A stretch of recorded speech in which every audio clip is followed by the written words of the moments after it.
दुसरीकडे नैतिकतेचे निकष. मी मग छत्रपती शिवाजी महाराजांचं नाव घेतलं त्यावेळेस नैतिकतेचे निकष काय होते आणि संविधानिक व्यवस्थेमध्ये नैतिकतेचे निकष काय आहेत. तर पती पत्नीचं जर नातं आपण आजचं पाहिलं आणि त्या काळचं पाहिलं तर त्या नात्यामध्ये आजच्या नात्यामध्ये नेमका काय फरक आहे.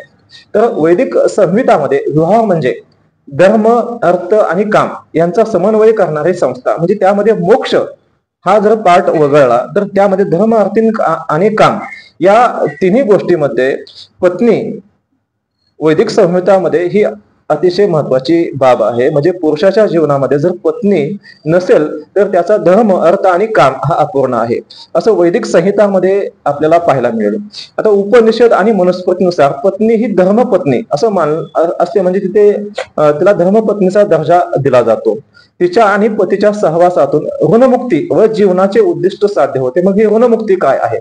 तर ही ऋणमुक्ती म्हणजे मातृपितृ ऋण असतं, समाजाचं ऋण असतं, देशाचं ऋण असतं. म्हणजे आपण ज्या मातीतनं अन्न उत्पादन करतो त्या मातीचं सुद्धा ऋण असतं.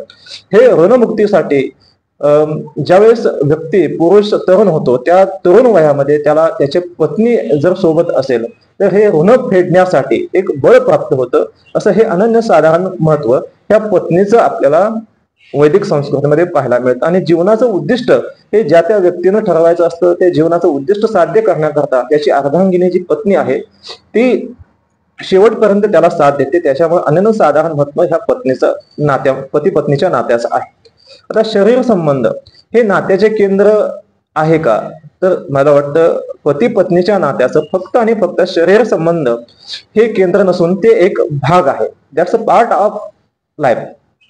मग हेच वासनापूर्तीसाठी आज जर पाहिलं आपण, आता ह्या विषयाना दुसरा एक विषय समज येतो की आज समाजामध्ये तरुण आणि तरुणींमध्ये लग्नाविषयी जी उदासीनता दिसते त्याचं सर्वात मोठं कारण आहे की तरुण वयामध्ये मुला मुलींची वासनापूर्ती ही सहज उपलब्ध होत असल्यामुळे कुठेही कशीही होत असते.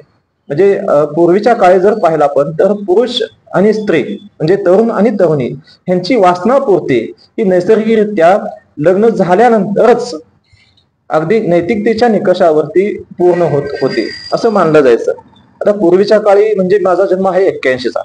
मग त्या पूर्वीच्या काळी आणि हजारो वर्ष वैदिक सनातन संस्कृतीमध्ये अनैतिक संबंधांचे किंवा व्यभिचाराचे अनेक उदाहरणं आपल्याला देता येतील.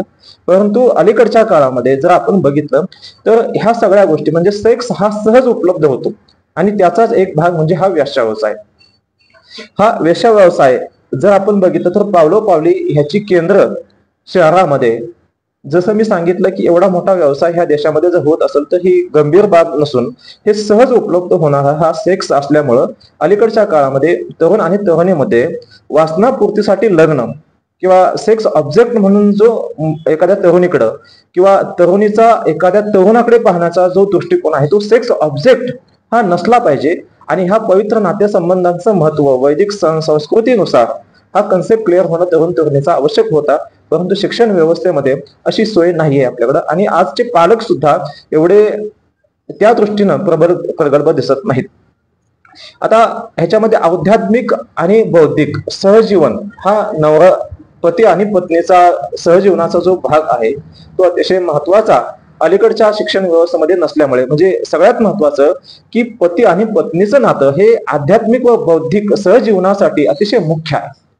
आणि हे सांगणार अलीकडच्या काळामध्ये सनातन संस्कृती असो किंवा संत परंपरा असो, अतिशय मोठमोठे जे साधू संत आहेत किंवा स्वतःला प्रतिष्ठित म्हणून समाजामध्ये घेणारे जे लोक आहेत त्यांना सुद्धा हा कन्सेप्ट क्लिअर नाहीये. म्हणजे पती आणि पत्नीचं नातं कुठल्या बेसवरती आहे तर आध्यात्मिक व बौद्धिक सहजीवन हा जो बेस आहे तो सांगण्यासाठी अलीकडचे प्रतिष्ठित लोक, समाजामधले तज्ज्ञ, विचारवंत आणि स्वतःला बुद्धिवादी समजून घेणारे जे लोक आहेत ते मला वाटतं कमी पडतायत. ही काळाची गरज आहे. त्यामुळे ह्या विषयावरती फोकस होणं अतिशय गरजेचं आहे.